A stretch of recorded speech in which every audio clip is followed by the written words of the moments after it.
m'observait tout le long du nettoyage. Puis à la fin, elle me dit ça te tente-tu d'être ambassadrice, toi? Donc, je suis avec Jessica Dupuis, ambassadrice de la mission Milton. Jessica, ça va bien? Oui, merci, toi aussi. Oui, on est ici au Café Saint-Fé parce que tu viens de faire une conférence sur ce que tu as vécu. Sur l'expédition Saint-Laurent, qui fait partie de la mission, l'OBNL Mission Milton. Peux-tu m'expliquer en gros c'est quoi? L'Expédition Saint-Laurent, en fait, c'est un regroupement de 18 personnes dans un autobus qui font le tour du Québec pour aller retirer les déchets sur Terre, dans l'eau aussi parce qu'on a des plongeurs qui viennent avec nous. Et notre objectif aussi, c'est de sensibiliser les gens à prendre action. Puis bon, ben c'était quand même une grosse mission. En tout cas, en écoutant ta conférence, on a su... c'est quand même gros. Qu'est-ce qui t'a amené à t'intéresser à la protection de l'environnement, des berges et de l'eau? Ben en fait, ça vient depuis que je suis petite, donc je sais pas c'est quoi l'élément déclencheur, mais je pense que j'ai réussi à avoir une plus grande ouverture quand j'ai eu mes enfants. Je me suis dit, OK, il n'y a pas rien que moi, là. J'ai deux petits êtres humains que je veux ce qu'il y a de mieux pour eux. Fait que pour moi, c'était juste une évidence que je devais prendre soin du vivant pour qu'il ait une vie à la hauteur de ce qu'il mérite. Puis en grandissant, est-ce que tu avais un lien particulier? Est-ce que tu as grandi proche de l'eau? Des choses qui peuvent expliquer pourquoi au-delà de tes enfants? Ben non, j'ai vraiment habité loin de l'eau, autour de champs. Ça sentait toujours très mauvais. Donc là, vois-tu, j'habite maintenant dans un environnement où c'est rempli de plein air, puis je me sens bien. Donc je pense que c'est ça. Tu sais, j'ai pas connu ça. J'ai voulu connaître ça, puis là, je vis ici, entourée du fleuve Saint-Laurent. Fait que, veux pas, oui, je suis touchée parce que je le vois tous les jours. Bon, l'expédition Saint-Laurent, comme j'ai dit, c'était quand même gros. Comment tu as pu participer à ça? C'est un processus de sélection? Comment ça marche? Oui, exact. J'ai vu qu'il y avait une annonce comme quoi ils cherchaient des candidats pour participer à ça. Donc, puisque je faisais partie de la tranche d'âge de 18-30 ans, j'ai postulé. Dans le fond, il fallait que j'envoie une lettre de motivation, il fallait que j'envoie une courte vidéo qui explique pourquoi je veux être sélectionnée. Fait que, ben, j'ai envoyé tout ça, puis j'ai été sélectionnée. Puis c'était ta première année? Oui, c'était ma première fois. Comme tu connaissais pas ça avant, qu'est-ce qui t'a le plus surpris? Honnêtement, c'est la puissance de la collectivité.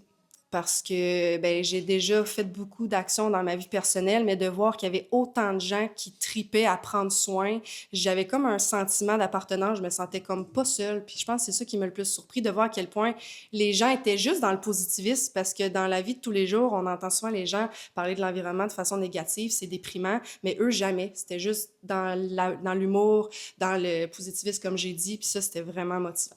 Donc c'est le côté optimiste, si je comprends bien. Vraiment.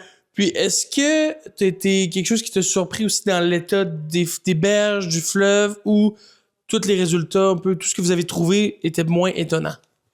Ben, puisqu'on le voit dans notre vie de tous les jours, quand on marche dans la rue, qu'il y a des déchets un peu partout, j'étais pas surprise. Par contre, ce qui m'a, mettons, le plus surpris pour répondre à la question, ça serait quand on a trouvé des choses qui dataient de plusieurs années, tu sais, de dire, oh mon Dieu, ça fait longtemps que c'est là, puis c'est encore là, tu sais, c'est encore dans le même état que ça a été laissé il y a 50 ans, peut-être. Fait que ça a quand même été surprenant. Puis comment tu vois le rôle des municipalités ou des villes ou de la province à s'occuper des cours d'eau, des berges? Ben, je pense que ça serait quelque chose de vraiment pertinent qui s'implique davantage parce que oui, nous, les citoyens, on se mobilise, on a notre mot à dire, donc c'est à prendre en considération, mais ils ont un pouvoir aussi très fort là-dedans. Donc, je pense que ça serait quelque chose qui devrait être fait annuellement, d'interpeller au pire les citoyens à s'entraider puis d'agir concrètement. Puis les jeunes, eux, dans tout ça? Est-ce qu'ils peuvent agir? Est-ce qu'ils ont un pouvoir aussi? Ou comment qu'on peut faire pour les embarquer dans le projet? Je pense, oui, qu'on a tous un pouvoir, les jeunes aussi, parce que les choix qu'on prend, tu sais, mettons que je donne un exemple, on va à l'épicerie, ben si on achète tout le temps de cet objet-là, ben, pas cet objet-là, mais cette nourriture-là, ils vont continuer à en vendre, tandis que si on décide tout avec notre pouvoir d'achat de ne pas acheter ça, ils en vendront plus. Mais je pense que ça s'applique dans toutes les sphères. Puis là, tu as parlé d'optimisme, pardon. Que penses-tu un peu de l'avenir environnemental sur la côte de Beaupré particulièrement? Sur la côte de Beaupré particulièrement, ben, on en a parlé pendant la conférence avec ceux qui étaient là à m'écouter.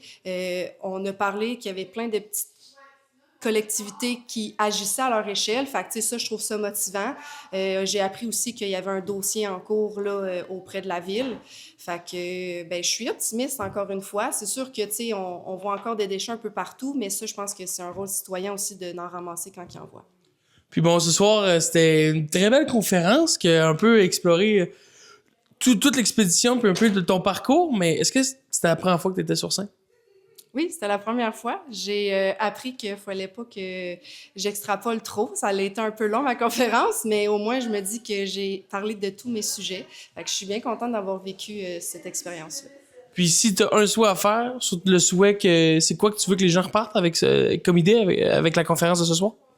J'aimerais qu'ils repartent avec l'idée qu'ensemble, on peut tout faire, puis que si on prend le temps de faire un geste, ben veut pas, on prône par l'exemple, donc quelqu'un va nous voir faire, puis ça va faire un effet boule de neige. Jessica, merci beaucoup. Merci à toi. Depuis 2 ans, on a modifié notre horaire au Saint-Fé Café pour être ouvert les mercredis soirs. Et puis, on a une collaboration avec la Maison Philo. Un mercredi par mois, on a une discussion philosophique. Puis, on a aussi une autre thématique qui est les passionnés de Saint-Ferréol. Alors, on invite à tour de rôle différents passionnés, des passionnés de sport, des passionnés de politique, des passionnés d'écologie, des passionnés de l'histoire de Saint-Ferréol, on a eu aussi. Fait que c'est très intéressant.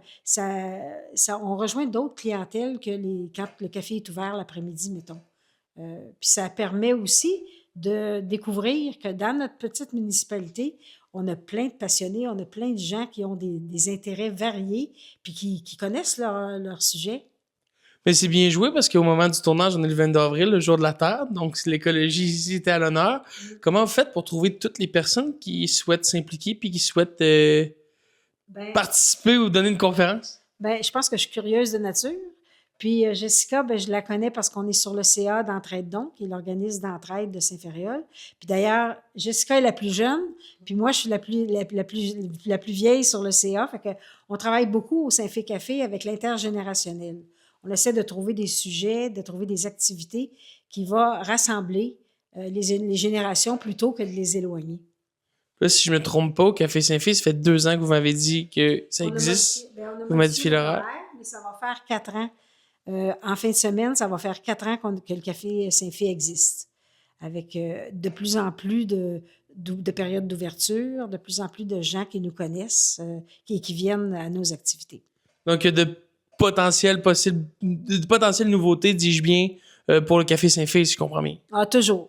Toujours, on est toujours à l'affût d'avoir des nouveautés, d'inviter des gens. On fait des soirées, les mercredis soirs d'ailleurs, on fait des films, voyages. Les gens aiment beaucoup ça. Fait que puis on a des activités avec les enfants de l'école secondaire. Fait qu'on est c'est très, très dynamique. Mais Madame Drouin, merci beaucoup pour votre temps et votre passion. Ça fait plaisir. Merci.